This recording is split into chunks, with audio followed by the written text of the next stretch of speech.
You and Ray, how did you and Ray create that chemistry like that? Cuban. Cuban? Yeah, the Cuban shit, right? Me and Ray, it's like out the crew, we was just like, I'm from Stapleton, he from the Hill. Mm-hmm. You know what I mean? A lot of us went to school with each other though. You know what I mean? So it's like, brothers just like, snapping on each other and doing all other shit like that. But I don't know, when we came around, it was like, I'm a street nigga, he's street nigga, get money and all that. I don't know, it just came. It was something was there. It was just glue. That was just there. So when we started really like teaming up doing these things, we recognized that chemistry when we was in before the album came out, like I guess doing the Wu-Tang album. Mm-hmm. And it started probably around the time we was doing all that Can It Be Also Simple shit, you know what I mean? And shit. But after that shit, it was just on. We was doing everything together. You know what I mean? So yeah, I think it just came from that. Like, it's fire. Yeah, it's going. Like, got comfortable. We got kicked out of Barbados in the midst of that. That's how it happened.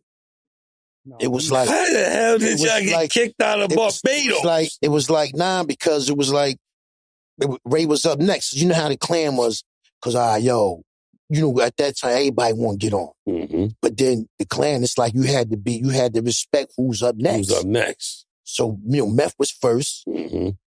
Then I think everybody Dirt came, scratching right? at the door. Dirt, Dirt. You like pigs that's locked in the closet.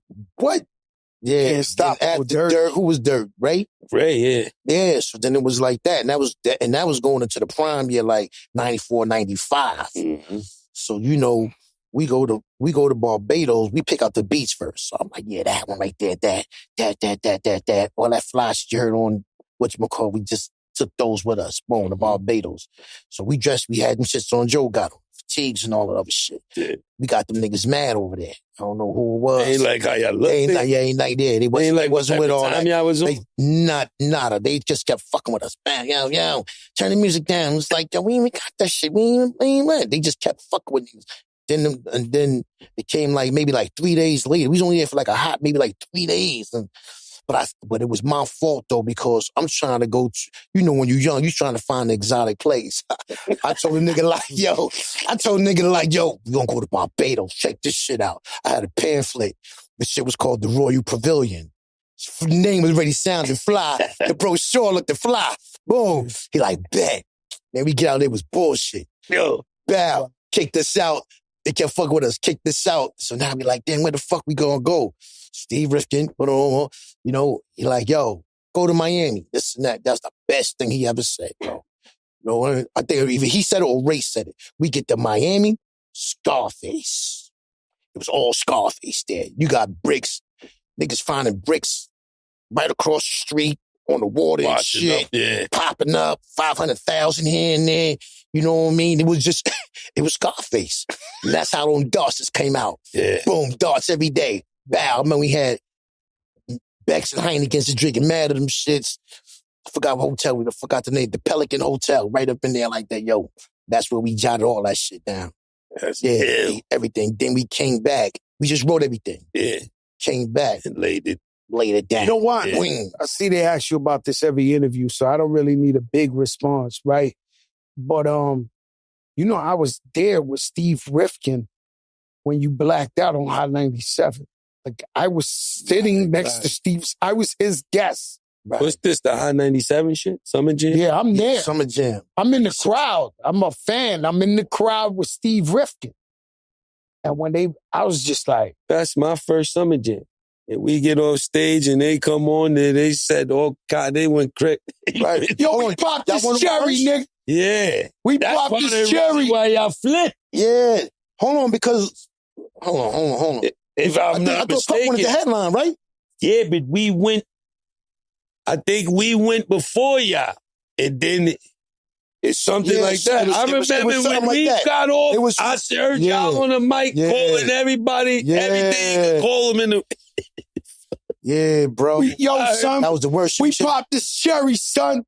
I'm like, they was black. I said, no disrespect. I don't get high, bro.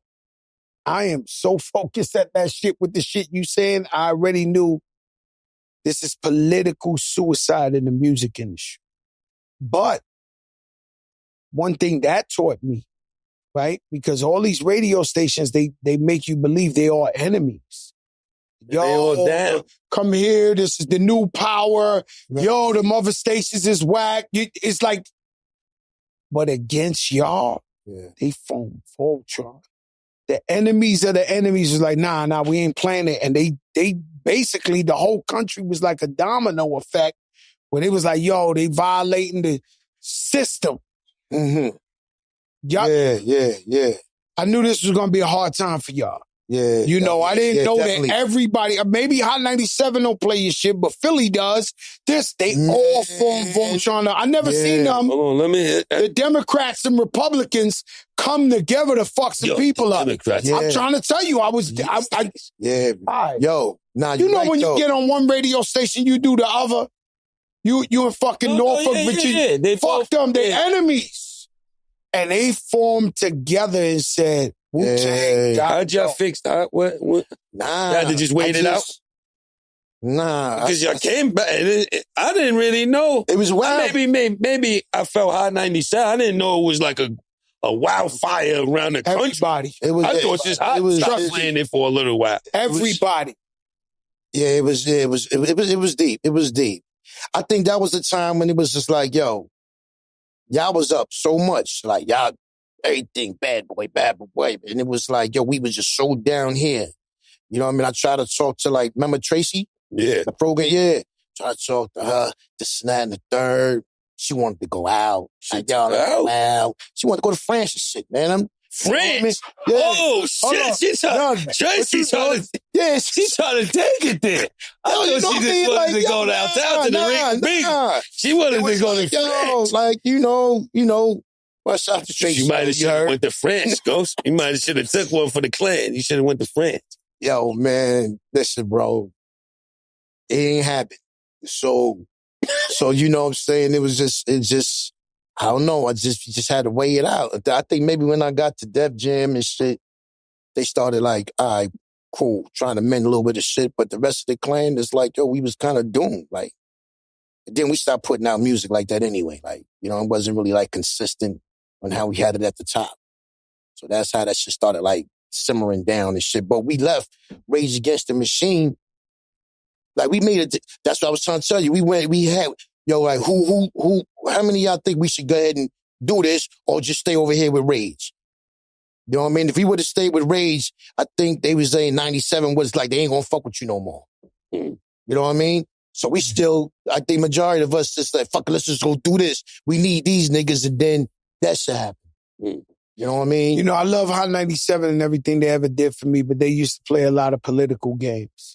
And so that shit, you got to come up here, you got to see Ebro before anybody. Yeah, that type of shit. It was just pretty much kissing ass. That shit used to drive me crazy, man. I'm asking the label, y'all can't, they put it on you. That's the label want to control everything except when it's that. Well, you know, this guy said you got to come see him before you go see Cosmic Kevin. Right, all that shit. That shit turns into like, oh my God. You know what I mean? But you know, that's the business, man. That's the business. What really, really made us was the DMX episode. And a lot of people don't know, you know how hard it is to get X, right? We filmed DMX in the lobby of the A-Love Hotel. Like, we had it all set up to go upstairs. No, in Miami Beach. In Miami. We had it all set up to go upstairs, and the man wouldn't move.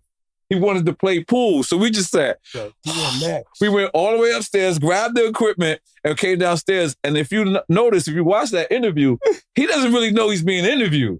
He didn't know what a podcast was. He didn't know he was like, pod. I don't want to go back to jail. I was like, nah. It's like, I was like, we could do a documentary about that episode, behind the scenes of that episode. And then we played pool, and then it's like, let's do it right now. And we just start talking. And it was like, it was the first time, like, you got to see X emotional. Like, you got to see him, like, you know what I mean? Like, because people saw that. Yeah, people saw that, but people didn't see, like, the human part of DMX. And that's when we started to realize, like, oh, okay, like, we got it. And then X came back years later, and it was like, and, you know, he was bigger. Like, you know what I'm saying? Like he was healthy, you know what I'm saying? You know what's so weird? Is like you got real relationships, right? Like the other night I'm at the fight, I see Kevin Hart. You know, we the first to put him in Lean Back. Like Kevin Hart set off and Lean Back video. He was telling dudes not to, you know, that was like the #1 song of the whole time. Yeah. His first movie he ever did was with so first, all right, that's cool, but that was the biggest look is that Lean Back. Throw that out there. No, It's shooting at each no, other. that movie, I'm not gonna be disrespect like that. I didn't see it. You saw Lean Back. He was in Lean Back. Lean Back's a big deal. Kevin Hart was the star of Lean Back. Let's be clear. The man, I see him, and whenever I see him, it's all love. He returned the favor, put me in the movie Night School years later. I love Kevin Hart. And we talked, matter of fact, he talked about the podcast. He said, Joe, this podcast, he looked up. I guess it's hard for some people to give it up, right? He turned around, he said, you're funny. He said, you're real funny. This podcast is something. I said, yo, thank you, Kevin Hart. But I don't ask him for his number. I don't hang out with him. And he's my friend, right? You, on the other hand, could do a fucking whole TV show based on you and X, you and Kanye, you and this. You really hang out with these guys. Yeah, I work out with Kevin Hart. You see what I'm saying? I mean, he hits me. He texts me. I got these numbers and shit like that. I don't do that. No, because I've never done that. You see me when you see me, Bottega. That's it. I'm gone. This guy, Illuminati. This guy here. I knew. I walk in the fight the other night. The only guy I really acknowledged was another Illuminati, Jay Prince. Useless. Fellow Illuminati. You own your own island. Yo, bugging. Illuminati don't exist. Yeah. Relationships is important, though. Can't be inducting people. You got to speak for yourself. No, I'm speaking for myself, but anybody. Let me ask you, Jada. Jada, this is you. Fucking stop. It's crazy. Every month, this clip keeps coming up. I don't think you ever got asked this. Whereas me, you, Fab. The party. The party. That's where I first, that was the first put the hood on and looked over there. That was the first. That was the beginning of the hood, yeah. Okay. That was the king of the hood? That was the beginning of it. Right. So I invited. Yeah, I heard it. You was trying to. I was trying to do something different. And then it was, what's it called? So what I'm saying is, when it goes viral for me, it works out for me because it's on the show. What do you think every time that shit, like, you know? No, I have a little bit of crack moment. I go in the comments and start seeing, but once I see people like, Kiss wasn't with that shit. You can see Kiss with, just look at Kiss. I can able to woo side again, long as they know I was. Right. I mean, I was really starved. I was hungry. Remember, I was a little bit grumpy that day anyway. Then he came talking that party shit. He all the way threw me off with that. Right. And Fab could have answered it a little bit better too. Yeah, I mean, I see, from what I thought Fab had different vodka. It wasn't Ciroc. Well, you actually made it make sense because he was talking business terms and riddles. Yeah. That's what the world don't know. He's saying what's going on with. I gave you some bread. And that's what it looked like. Drinking Coco Alsos no more. Yeah. That was you fixed that. Yeah, but it was fire and it worked out. We hope that was it. Yeah. We hope and EFN wasn't there. Smart man. Yeah. He wasn't there. No, I was on vacation. He's like, I'm in Tennessee. You don't remember this. Okay. I'm with the fan. He's like, yo, let's go. I'm doing Drink Champs in LA. With blah, blah. I can't. Right. And then he did. I would knock it out. Yeah. You went to a gun show in Tennessee. No, man. I was with the family in Tennessee. That motherfucker went to a gun on the boat and he been riding Crambo. He went to a gun show. He went to Tennessee. I was about to say that. He went out there. Nah, it was like some Christmas shit, cabin shit. Let me tell you the craziest shit, right? What's going on with Run Champs, man? What's next? Oh, it's so healthy. What we doing, man? Seeing you everywhere. You doing well. It's running something with billionaires. It's something that I'm passionate about. It's something that I'm doing. Busta Rhymes called me and we were speaking. I don't remember if he called me or I called him. He's like, so what do you get at the end of this? Like, and I realized that describing running to a person who doesn't run, you sound stupid. Like I sound like if you're not into this, like, you know what I'm saying? Like I was in Naples. It's your passion. I was in Naples and I commented on this guy's watch. I was like, "Hey man, nice watch," and he looked at mine. And he was like, "Nice watch, whatever." And I felt like he was snobby, right? So I had to let him know. I was like, I just wear that to swim. You know what I mean? You know what I mean? You know what I mean? That's And then other guy came over and it's like, he see me take pictures. So he asks me, he's like, what are you doing? I realize how kind of stupid I sound to a person that's not a runner. Like if you describe getting on the bar to a person that don't do the bar, they'll probably look at you crazy because it's whole percent of the population, it's only 1% that runs, right? So we're automatically outcast. We outcast, you know what I'm saying? That's why when you see another runner, you're supposed to say to another runner, "Thank you for running." You know what I'm saying? Or be like, "Yeah, you're outside. You got to salute them." It's like when a black person see another black person, we universally go like this to each other, right? It's just happened. So a runner has to salute another runner. This is a world that I love. Like my father used to jog. I never jogged with my father. My father used to box. Never boxed with my father. But as he passed away, this is something that I became addicted to. It's something that helps me. I wake up in the morning, no matter what. I don't care how much I did the night before. I'm going to give you 5 miles. I'm going to give you 3 miles. But then I got maniac people who get down with me. You know what I'm saying? Because anybody who runs with me, because... Yo, but his son is busting his ass in the run. He's incredible. His son. Nakai. Nakai's an elite runner. Well, you know your kids are bugged out, right? Yeah. That makes sense. Those are my nephews. Yo, by the way, I'm going to make a pledge. He's an elite runner. Right here. Yeah. Not that they need it, but your family's my family. Right. So God forbid anything ever happen to you, your family, they my family. Right. And they good. Now. But no, you are different. You're the second part of the family. I can't fuck with you. You hanging out over there with Guy Fisher and all the niggas with minks on and shit. Hold on, let me finish with Run Champs. So Run Champs. Well, first of all, we don't really even call it Run Champs. You're an expensive nephew. Run Champs is the name of the crew. The actual thing is Healthy High, but it started out with me, my boy Mitch, and my boy Los. They both over there. And bro, started out with like 10 of us at first, right? We would wake up in the morning and out of the 10, it's just 3 left.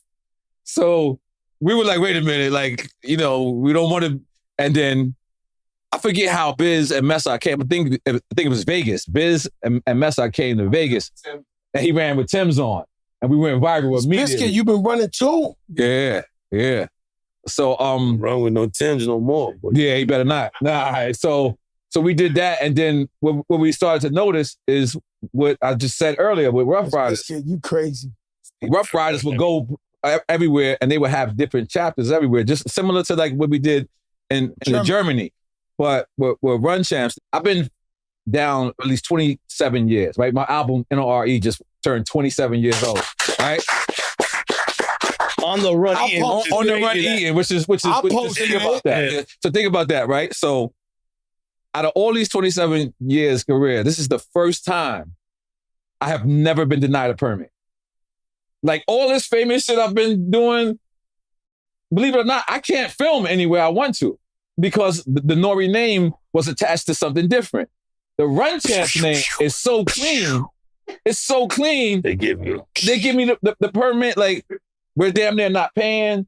And it's influential. Like it's one thing that, I used to make music and people used to come up to me and say, yo, I did a bid to your shit. That shit it's a compliment, but it's the worst compliment ever. Like, I didn't even want you to do a crime and they'll claim me. They'll be like, man, that whole bid, man, I'm stabbing it up and your shit. It's like, hold on. My favorite Fat Joe shit is We Thuggin'. That's my favorite shit. Man, listen, you said, got the mink on, same color the range. I was like, yeah, that nigga Puerto Rican. He said, got the mink on, same color the range. That's my shit right there. Let me tell you about that, right? That's Kelly, right? Yeah. That's that shit. Well, we thuggin', rolling on thuggin'. Pun had passed away, right? I never met R. Kelly. At the time, R. Kelly's a god. People just really, we talking about fame, and now, God forbid, he was doing them songs right now with Instagram and TikTok and all that. Like, he was like, he only rocked with Biggie and I think Nas at the time, right? So Pun passes away. I'm depressed. I'm going through my stuff. I think it was All-Star Weekend, and I walk up in there, and R. Kelly's at the game. Like R. Kelly was like, I don't even know how to explain it to you. And maybe in Chicago he was regular, they knew him. But for us, we never really seen him like that. And when you see him, he was like, yo, Fat Joe. I was like, yo, Fat Joe, Joe. Message. I walk over and I'm like, yo, what's up? I'm like really confused, like how R. Kelly knows me. Rest in peace, Big Pun. I love you, Puerto Ricans. I grew up with the Puerto Ricans. In fact, R. Kelly introduced me to Kato from Chicago. Wow. He was down with the Puerto Ricans and the Mexicans, and R. Kelly, he got some serious juice out there, right? So it's apple juice. Yeah. So he no, that's not the right shit to say, Lo. No, he does not have. No, we're not gonna do that. That's the wrong one. That's not it. That's what they serve at, man. Could we do this right? So the long story short, he tells me, y'all want to do a song with you. At the time, I'm super street gangster. Like I haven't crossed over. I ain't the Fat Joe I am now, right? So I grab his shoulder. I said, don't lie to me. Don't tell me you're doing a song with, I'm not the one. If you say right now you was just joking, it's cool. But don't tell me you're doing a song and you ain't doing a song. Nah, I fucks with you, this, that. Matter of fact, I'm going to be in Orlando, come down. At the time, I didn't even fly. So I drive down to Orlando. So Ron G, shout out Ron G, because no one would give me a hit beat. No one. If I went to the track masters, I went to the guys who made all the hits, they would give me fucking Locks, Mobb Deep, Fat Joe beats. Nobody ever thought I was going to have a commercial hit. Nobody. And I knew all the hit makers. They just wouldn't give it to me. If I told them to give me something, they'll give me, I shot you or something. They won't give me that. So Ron G was like, yo, I made some all beats. hits that he's saying. No. I mean like hardcore. Yeah. Street, before Don Carter G, all that shit was hard, grimy. Top 40 joints. You talking grimy, I'm talking about a frisbee, bro, with with a new audience, right? Not guys with razors in their mouth, the right? shit with the R&B hook on it. Shit. So I remember I'm in front of Jimmy's Cafe. Ron G meets me. He gives me a beat CD, and we dug it and bit. We start running around the car, the truck. Yo, we knew immediately it was crazy. So I drive down to Orlando. It's a true story. When I get in the studio, R. Kelly is there. The track masters is there. So I'll play him. We dug him with both verses. Joe Crack and and everybody in the room. These all New York guys was with him, right? They looking like, oh shit, we never heard Crack rap like that, like a R&B, hip hop, right? So he immediately dives off the couch and he got like he's bugged out. Like, just be clear, right? He's so much of a genius, he's bugged out. So he grabs a tape thing and he goes, woo, woo, woo, woo, woo, woo. And I'm like, yo, and then he goes, cool. So I play it for him. He was like, yo, that shit is fire. He always talk like smooth, like, yo, that shit fire right there, yo. You know, this and that, but I can't do it now. I said, what? He said, my teeth hurt. My teeth hurt. Right? So now, this is Fat Joe. The gangster. This is the gangster. This is the shot of my life. So I'm looking at him and said, what? He said, teeth hurt, man. I can't do it. So I'm like, I drove 20 hours. I'm like, looking at him, this, that. Then he gets up and walks out a door. He disappears out of the door. Now I'm there. 30 minutes, an hour. Like, I'm trying to tell you, I was really, really super gangster hood. I was not polished. I'm like, man, fuck that. I get up, I open the door. When I open the door, it's 3 a.m. There's a fucking dentist working on his teeth with the chair back in the studio at 3 a.m. Man, get the fuck on God. In the studio, I felt so bad because I'm trying to go beef with him. Right? Because I'm thinking he trying to play me or something. The man got a dentist at 3 a.m. I wasn't on that level of luxury or something. I never seen no shit like this. I felt bad. Yo, I told you, my teeth hurt, Joe. This. I closed the door. Oh, I said, yo, I'm sorry. So we go to the hotel. Actually, not even a hotel. The shit was like a motel. You know them shits with the doors outside? The Orlando's. Had an extended the Orlando's hotel. The shit with the door, La Quinta Inn and shit like that. So we up in there. It's like 4 or 5 of us, right? I wait a day. I'm writing because I think I was doing, what I was doing, Jose. So I'm writing to beats. One more day come. We don't hear from R. Kelly. Right? One more day come. I'm like, man, fuck this nigga, man. Yo, word to mother, let's go back to New York. This nigga playing with us, this. So we get the truck ready and we about to pull over to New York and the phone ring. And I'm like, yo, what's up? He's like, yo, it's Kels. I said, yo, Kels. Like, I'm hold up. I'm like, yo, Kels, what's up? He was like, listen, he played We Thug and Rolling on Dubs and all up in the club and wildin' like what? And I was like, yo! No chaser, mom. Yo, the man changed my life. Clock and I got 4 honeys in the drop. And the man Joe's got the key to the top and it's full of honeys, panties with no top. We take a puff of Drew and be like, ooh. So when he played that, it only been Biggie, it only been Nas at that time. Not even Jay and him wasn't working yet. And I said, top dog, baby. I got it. I'm like, you remember we used to throw them Terror Squad pool parties in Miami. Everybody you name was there. AI, him, Cam, this. Yeah, we tried to get in a few of them, but you had 100 niggas. Right. It was there. Yo, listen. And I was 12, man. I still was trying to come. We used to have a Terror Squad pool party. I was grown. That was bananas. It was out of control, these pool parties. I'd be the promoter. And I remember all the rappers was there. They was there, Cam, all of them, Buster, all of them. And I went to the DJ and I was like, yo, press play. And that shit came on. Doonch, doonch. We Thug and Raw. And I seen I seen everybody's face. And they was like, this nigga got one of Frisbee. Is that Kels? Is that all on the hook? Like, they was looking around like, oh my God, this last thing we needed was this nigga with one of these. It was over. And you know, it changed my life. It's the first big hit I ever had, man. Man, that's love right there, man.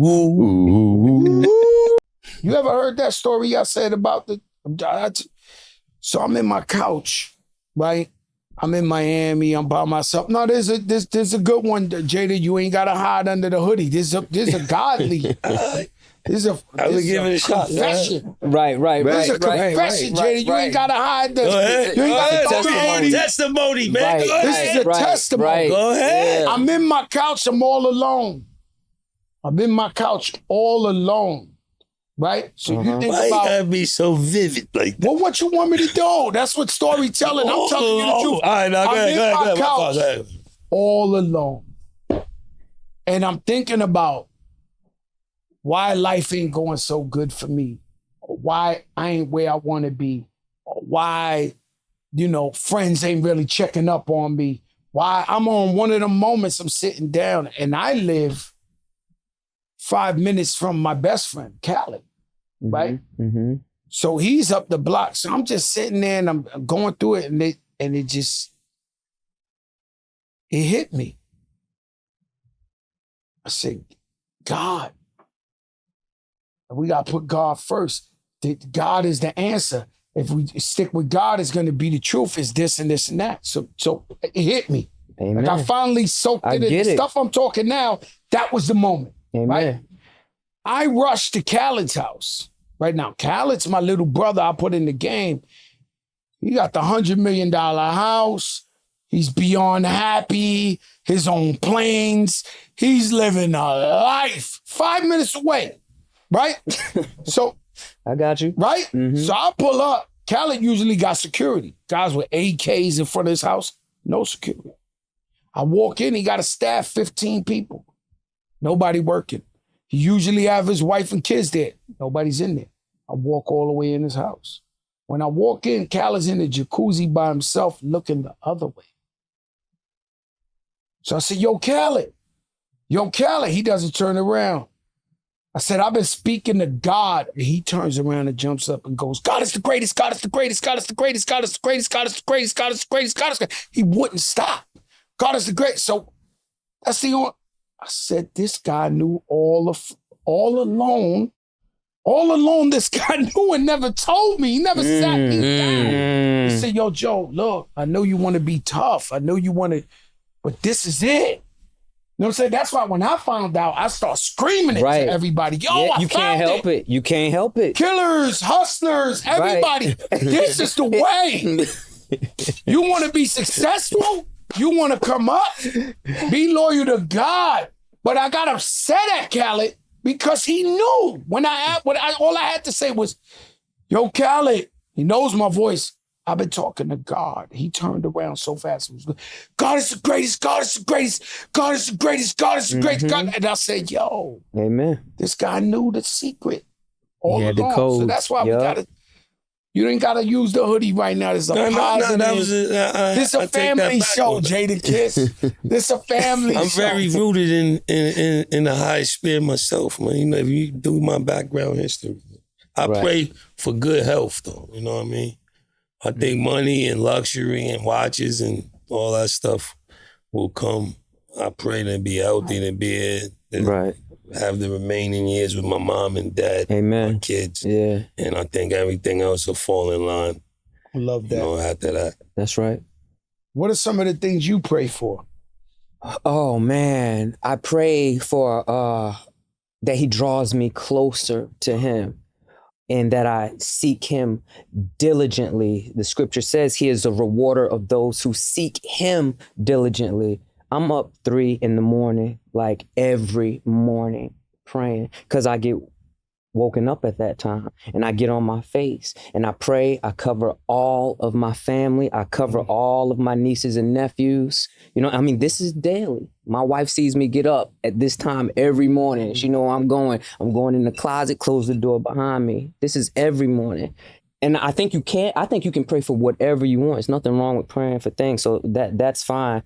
I like to wake up. I'm thankful for things like being in my right mind and having my sanity. I pray for friends and family that I know that are going through things, people that are sick or whatever. You know what I'm saying? Brothers and sisters, what you pray for? Man, just my family.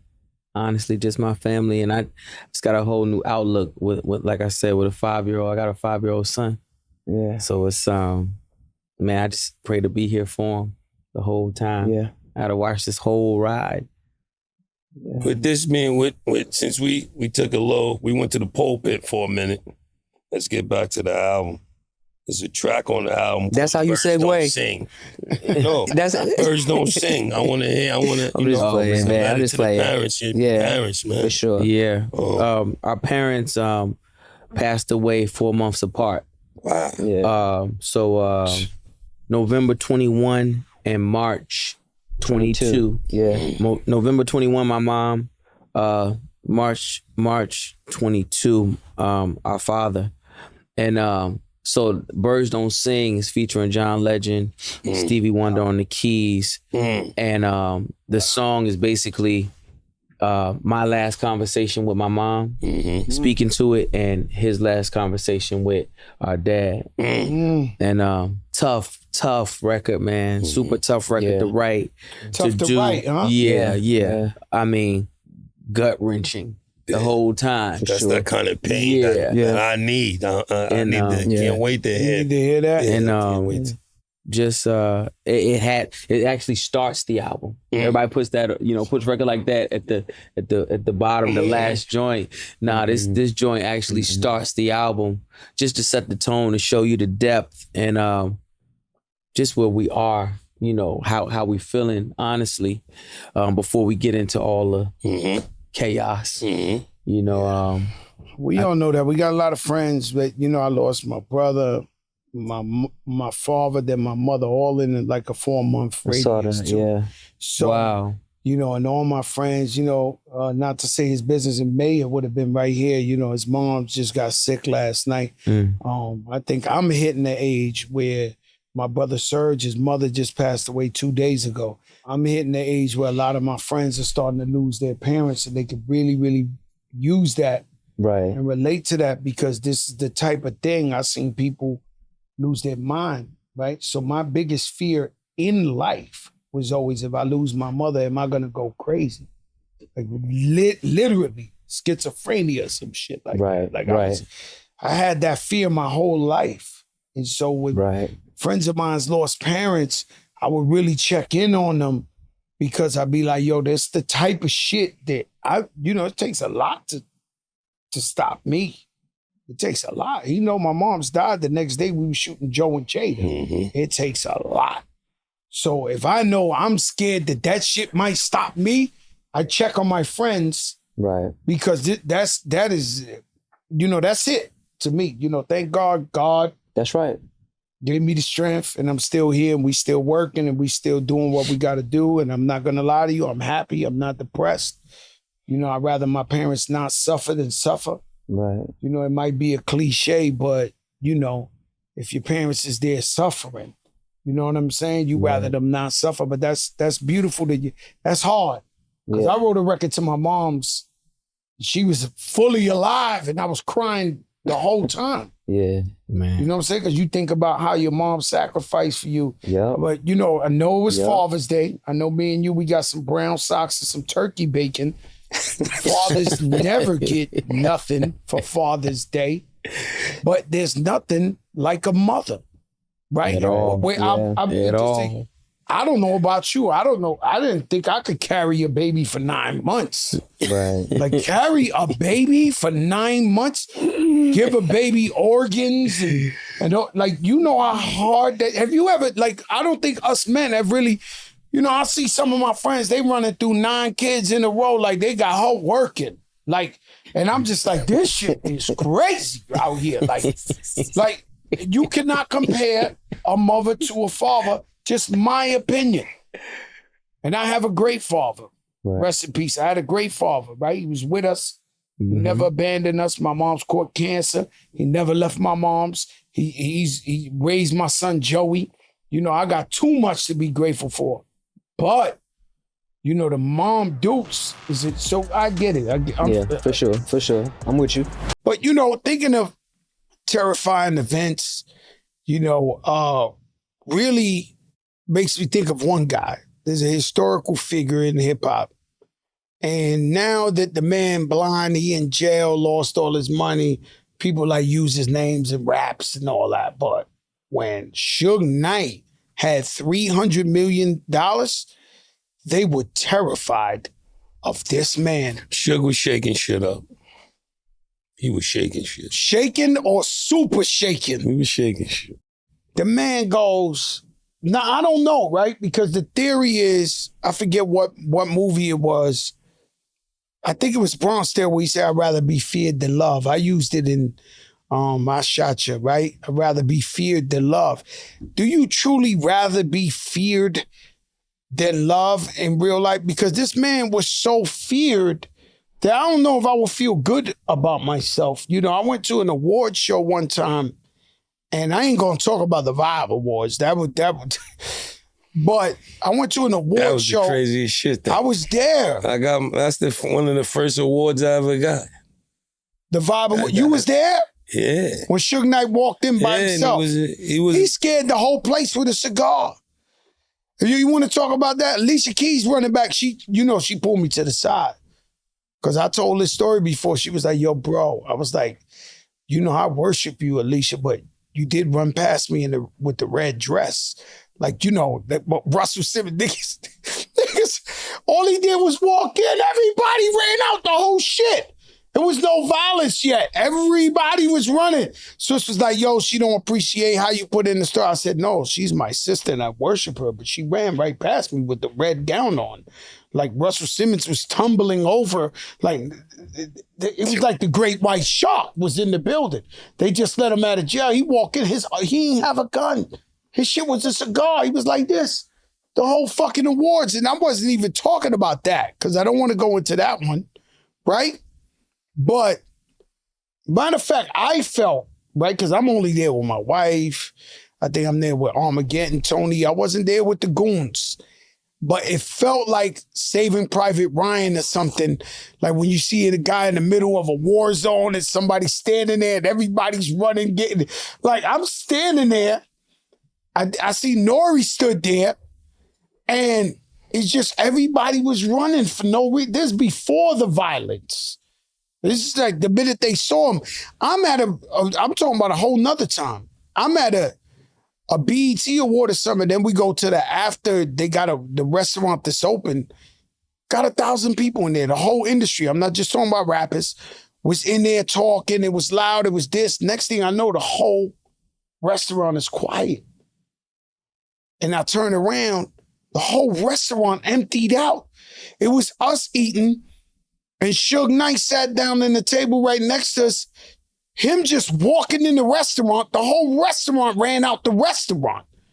Like, it was like they were so shook at this dude. Everybody out there that, you know, he was like, what up, big? For some reason, he would call me all the time, big homie. What up, big homie? I'm like, yo, what's up? Yo, this. Sat down, we ate our food. We left, and people were just terrified of him on sight. I'll tell you this story that Cool and Dre told me, right? So Cool and Dre, super producers, my brothers, Terror Squad, they went to LA for a BMI award. And when they went to LA for the BMI award, there was a line going in.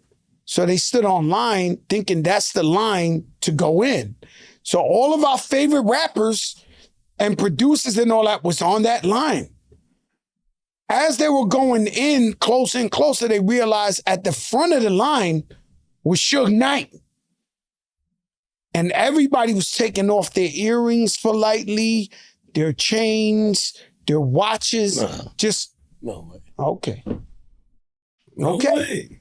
You know Cool and Dre, they telling you, and I'm talking about, yo, listen, Kiss. Famous friends of ours you would never believe was on that line.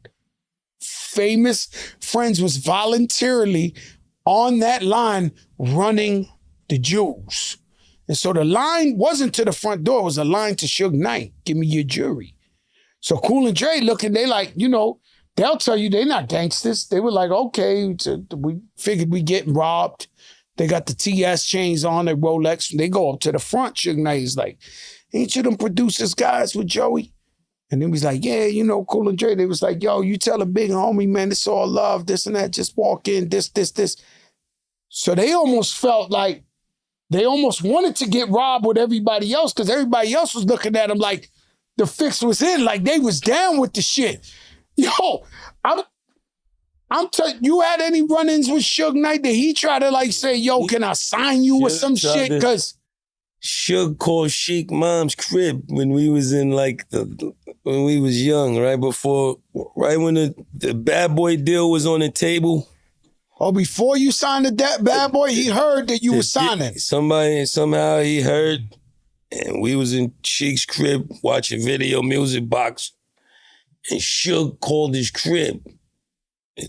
Lucha must have been like, hold on, come in, yo. It's fucking Suge on the phone. So we like, what? Then he like, I remember they said, yo, we want to sign. They never even heard us. They just must have, because Puff was about to sign us. So he like, yo, y'all can get on a red eye tonight with however many people you want to come over here with. I could fly out tonight, da-da-da-da. We thought about it. We was like, we can't do that. It wouldn't have been, when it was all said and done, it wouldn't have been a good look. It wouldn't have, might have worked for the men, but it probably wouldn't have worked overall for the, you know what I mean? Nah, you gotta represent over you're here. You're absolutely right. You know. But then after I got on, after you know, I'm in the game popping. Everywhere I would come, it's like, as soon as I get my bags from baggage claim, they was calling them. And everywhere I had to be, he was popping up. You know what I'm saying? He wasn't on no shit. He was just everywhere I was at. But he wasn't on no type of time. Definitely was. I think he already had a relationship with D and them, so he knew how it was gonna go down. He did have a relationship with D. Yeah, he had a relationship already. Yeah, he did. And he was cool with Irv, too. He was cool with a couple of people. Pistol Pete was hanging out in L.A. with him everywhere. Yo, these guys, this is crazy, man. These guys hang out together, right? This shit is nuts. Hip-hop. What made you get in the game? What let you know this is the reason you picking up a mic or you writing, you know, in on your paper? And for me, when I was little, I was always breakdancing, doing shit. I was known on the block as I just was intrigued by hip-hop. In my uncle's room, like I said, listening to the Furious Five, and they used to have park jams in YO. I was sneaking in all of them joints. One time I went all the way across town to Black Heritage Day when I was little. My mom was gonna whip my ass, but she saw that I love hip hop so much. I ain't get in trouble, but I should have got how far I went and how young I was. I could have been dead right now. Hip hop saved my life for real, you could say. Cause she was gonna kill me. I was just sitting on the fucking hill looking at the niggas performing. And what I say is that that's similar to me. I remember the first time I heard Eric B. and Rakim with the don't, and we went to what's called now where A Boogie and them is from, right? But at that time, it was on University Avenue. We had to take like 2-3 trains from the 5 and 2 to the 4. And then you get off at Burnside and you got to walk up that big ass hill. Burnside. There's one thing, you drive that hill. You walk that motherfucker. Oh my God. Like, it felt like the Warriors when you like, and so we on the other side. It's almost like being in California, you know, from where I'm from. At that time, we ain't on no car. We taking trains for hours. And that's where we saw the WAP for the first time. And they was playing that shit, boom, boom. And back in the days, you know, and we studying them and we trying to do the dance. We took that bitch back home. That next day we went to the Park Jam. They threw on that Eric B. and Rakim and we started doing the WAP. Yeah. And everybody started studying the WAP. I mean, you know, back in that day, it was more word of mouth. Yeah, so the only way it is word of mouth or the phone with the spin back. That made me think of an ill story, right? And so part of being a great storyteller is you tell your wins and you tell your losses. You know what I'm saying? You got to be able to, if you know, you got to have the people tune in where they feel like they there, right? So I come from a project called Godsville, right? So also, it was like the Mecca of the 5%ers. So I was the God Crack Kim, great God Allah. Yo. Yo, I'm telling you what it is, right? Crack Kim is crazy. You gotta, listen. You gotta think. What is this? Listen. You gotta think. There's no other way to do it. You gotta think. Y'all, everybody go check out this movie. Back in the day, it's called Fresh. You gotta think Chucky. Remember Fresh? Bust the funky dope move. But think Chucky from Fresh. That's He Fat live Joe. in Doss Ferry right now. We found us? Yeah, cause I ain't my man that's in Fresh, he used to work out with us. He moved to Cali now. But when we got with him, we looked for meet Chucky. We didn't meet him, we just found him. He's in Doss Ferry. So you ain't Chucky, if you watch this show, come on in. I gotta meet Chucky. So Fat Joe is Chucky for French. There's no way around. In real life, that's what he was. The fucking punishes. We busted stupid. That was just Joe. Always the guy starting in trouble. Always getting in trouble. Always trying to do too much. Always trying to wild out. Just every fucking time, right? And so I grew up. My projects 90% black, 10% Puerto Rican. It is what it is. So the gods be in there, and I'm Chucky for fresh. Like, yo, get the fuck up out of here. They building, trying to do the cipher. I'm saying ham, salami, and bacon. Or I'm fucking with everybody, right? So you got the gods from Section 5, Co-op City, Patterson Projects. All the gods know they come to my projects. Was the Mecca, Godsville, and he was I was the annoying fat Puerto Rican nigga that would fuck with everybody. So he said, yo, you ain't God body, but you know, you bear witness, God. The God crack. Yeah, I'm the God crack him. Great God Allah. Y'all know it's right. So if you want the picture, this is what it is, right? We started from cassettes. Now it's all the way to iCloud and all. Your music lives in the sky. How the fuck is it with all of this streaming and all that? Is it more money? It's definitely more money because they just, but how? Because they made it so that if you stream a record, certain amount, remember we was one and done, or maybe two and done. I bought the Lox album, listened to it 10,000 times on CD. If I really loved it, I would keep listening to it. If it broke, I went and bought it again. The way the streaming works is they actually pay you less, but if people stream, like why you think reggaeton got this shit on Smash? There's so many Spanish countries where all they do is look at YouTube or stream, Spotify, whatever. You listen to the shit 10, 15 times, it goes down as an album sale. When we put it out, you got to go through snowstorms to buy the new album. Me and Pump waited 6-7 hours to get the new Eminem album. Right? You had to go physical, right? Now you just take it on your phone, and if you love the song and you keep playing that shit up, we gonna make it 20 times. 1,500. For the album.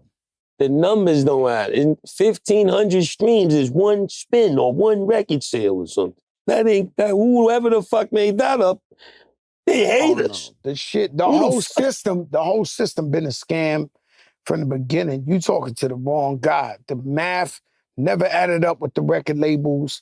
We look at the music, like if you want to look at this as a business aspect. The math never was math. Dr. Dre.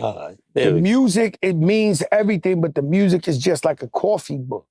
It allows you to go in rooms where you wouldn't be accepted. There's a stepping stone, yeah. So now you in Soho House, you here there, you meeting somebody, RZA. You meet the greatest movie guy who love you from Wu-Tang, and now he starts getting you to score movies and acting it and this and that. It's just a talking point.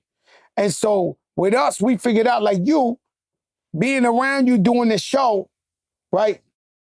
You do know I'm all about the money. Yeah. Jada, I watch you. First story. I'm watching, shit where's the money? When are we getting paid? Yeah, the train is coming, baby. The train is coming. Because the point is, I'm looking at you, and you don't even know what you said. You're like, yeah, I went to the boxing match. I did. I work. I went there for work. I'm over here. I work. This ain't even no more about bars, or I had to do a feature, or I had to this. This ain't no more about bars or songs. It's just we work. And we do different assignments, and at the end of the day, we come up with a pile of money. So it's not really based on selling records or the streams. If we put out music now, which I just put out an album, The World Changed on Me, which is phenomenal, right? It's really art for our fans. We're not trying to strike it rich off the shit, right? And so we do all these different things to just bring home the money at the end of the day. And so that's where hip-hop is. Hip-hop is just a talk. That's why you got coffee. You never in your life sitting in front of that gas station in fucking Yonkers. I know the gas station. What was that, Halliburton Ave or something? No, that was never it. That's never it. That's the gas station, right? You never thought you selling coffee. I never thought I was going to sell hair dye for men. Rewinded 10, but that's where we graduated to, being entrepreneurs. Now we sell hair, I sell fucking beard dye. You know what I'm saying? Rewinded 10. And sneaker stores. We in the sneaker store now. Coffee, it's my store in the Bronx. What I mean? We selling juices. Weed. Pharmacy Dynasty for life. Commodities. Pharmacy for life. Strains for life. We got everything. Don't put us in jail, guys. No, this is legal. This is it's legal. all legal. Cannabis is legal, baby. We got everything. Don't put us in jail. Oh, we got everything. Don't put us in jail. We gotta get the hoodies. We got everything. Don't put us in jail. We got everything. We need don't the put merch. us in jail. I'm dead ass. I'm like, yo, we don't want to go to jail. We're not trying to. We encouraging you to be an entrepreneur. You see what we do. You see how we walk, and just try to have an easier life than us because we worked really, really hard to get to this point right now. This wasn't for everybody. We seen many of our friends. You know, I went one night, right? Look, I'm not trying to brag or nothing like that, right? But it costs a certain price to get Fat Joe to perform. It's just the bottom line. Nah, that's inevitable. No, I'm just saying it costs a certain price. Somebody paid the price. I show up, and it's an old school at noon, but Fat Joe's the headliner, right? I'm in Philly. Mm-hmm. So everybody me and you came out with, they on the lineup, right? So these are all legends at a time or whatever the case. I'm looking at dudes, they missing their fucking teeth. They looking at me like I'm a fucking hieroglyphic. I've had rappers grab my shoulder and stare in my face to see if it's Botox or some shit. Like, they looking at me like, how the fuck? I don't get high, guys. I don't do nothing wrong. The most I do is drink a Diet Pepsi. Other than that, you fucked if you gonna catch me. So I watch rappers, my peers, look in my face, grab my shoulder, and stare at me like I'm a fucking Egyptian fucking pyramid. Like, yo, how this nigga still looking all right? This, that. These guys got no teeth. I see this one guy. They would have thought the same about me if you ain't put my age on the cake. Yo, but listen, now you doing great. You doing phenomenal. You have me fooled. Yo, I'm looking at one rapper, big time legend. He's dancing around a Hennessy bottle. He's dancing. And so I'm telling y'all, I've been in Saint-Tropez a long time, Dubai. I've been doing big tours and festivals for a long time. He's not bragging. He's not bragging. No, somebody afforded me in the old school at noon. Somebody they had the bread, the bag. Yeah. Joe, when I pull up, it's former female sex symbols. They fatter than Fat Joe. And so I'm looking at this shit. I'm almost peeking out the window, like out the door. I'm peeking. I'm like, yo, this is crazy. Like, motherfuckers is fucked up. But the point is, you got to take care of yourself, preserve yourself. Know that you got to be, you know what I'm saying? I ain't saying fruits, vegetables, vitamins, Diet Pepsis. Diet Pepsis, yo. Let me tell you something. Shit, yo, listen. Shit crazy out here, man, but you got to take care of yourself, man, because it's hard. It's a horror show if you don't. And so we see shit out here sometimes where it don't make sense to me.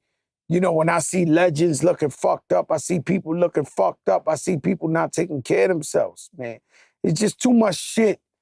And at a certain age, you need to adjust and take care of you. You can't sniff a mountain of cocaine at 50-something years old.